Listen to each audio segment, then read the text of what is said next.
Okay, morning head scratchers for the Calvinist Reformed Tulip people.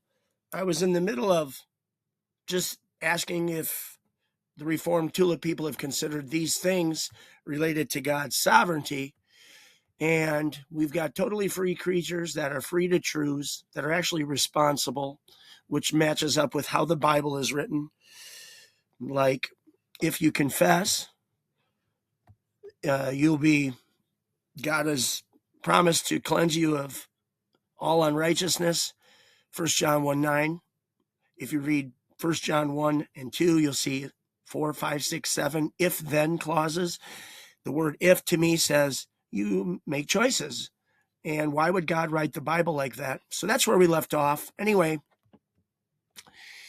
does God really need to control our thoughts, our actions, our deeds, our every move to get his purposes, his plan, his will done?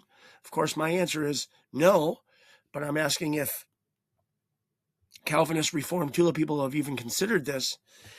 Does God really need to control whether or not I lie? Can't I just lie and he work around it? And let's say I feel guilty because of my lie.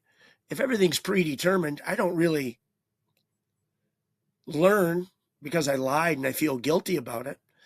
The only way I learn is if it's been predetermined for me to learn not to lie. Or, what if he makes me feel remorseful, but I just become a better liar? That's God's determination. That doesn't make sense. But if I lie and I feel remorseful, because why? Because God sovereignly created me with guilt, remorse, shame. Remember Genesis 3, 7, 8, 9, 10. I was naked. I was ashamed. I was afraid. I ran. I hid, says Adam. Anyway, but God's genius. He built a free world that comes with its own consequences. Every choice I make has its own built-in consequence. God doesn't need to intervene or predetermine. And he gives me things like volition, consciousness, and thought. These things push us, mold us, direct us, shape us all the time. What's the point in feeling miserable or feeling joy or feeling hope if God's really just predetermined the feeling and the outcome? But could God sovereignly have worked by the way he designed us? Again, this is just food for thought for the Calvinists, reformers, and the Tulip people. Have you considered some of these things for sovereignty? So those consequences we get from life always affect our next choice. It pushes us in directions. And I would even include the unbeliever.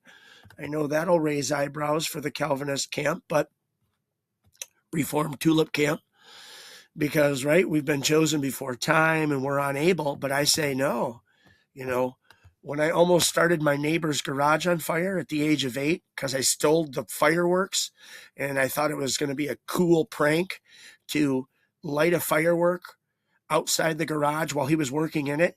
Little did I know that his gas tank was 3 feet away around the corner, literally around the corner.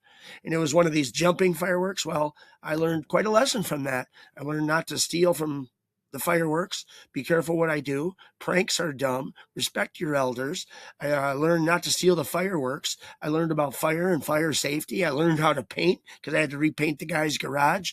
So none of that matters. No, I didn't learn a lesson from my mom or anything. What I did was, I was predetermined. I think that I learned from it, but not really. Think about that. Now, again, I talked too long. I've got more sovereignty.